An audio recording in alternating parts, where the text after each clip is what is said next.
ఏపీలో ఎక్కడా గ్యాస్ కొరత లేదని ప్రజలు సోషల్ మీడియా వదంతులను నమ్మి ఆందోళన చెందవద్దని మంత్రి నాదెండ్ల మనోహర్ అన్నారు. గ్యాస్ సిలిండర్ల బ్లాక్ మార్కెటింగ్ పై ప్రభుత్వం ఉక్కుపాదం మోపుతుందని మంత్రి తెలిపారు. ఇప్పటి వరకు 800 కేసులు నమోదు చేసి సుమారు 3500 సిలిండర్లను సీజ్ చేశామని స్పష్టం చేశారు.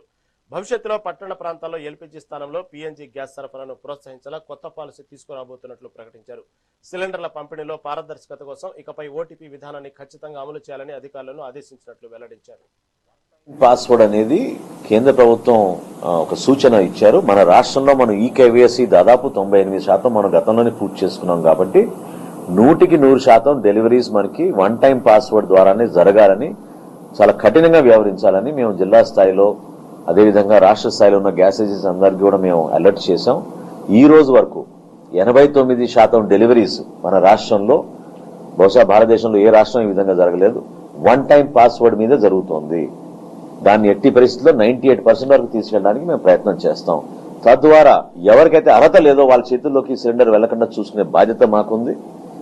మనకి ఈ రోజున్న పరిస్థితుల్లో సప్లైలో ఎక్కడ అంతరాయం కలగకుండా అందరినీ మేము సమానంగా చూసుకోవాలి కాబట్టి తప్పకుండా దాన్ని ఆ విధంగా ముందుకు తీసుకెళ్తాం.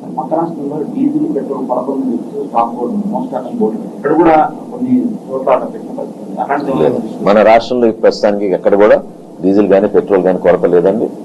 కొన్ని పెట్రోల్ బంక్స్ ఏవైతే ఉన్నాయో వాళ్ళు సరిగ్గా ఫోర్కాస్టింగ్ చేసుకోలేక, ప్లానింగ్ చేసుకోలేక ఏమన్నా వాళ్ళ సప్లై లేదేమో తప్ప మనకి ఏజెన్సీస్ మాత్రం అందించే, ఈ ఆయిల్ కంపెనీస్ అందించే సరఫరాలో ఎక్కడ కూడా అంతరాయం లేదు.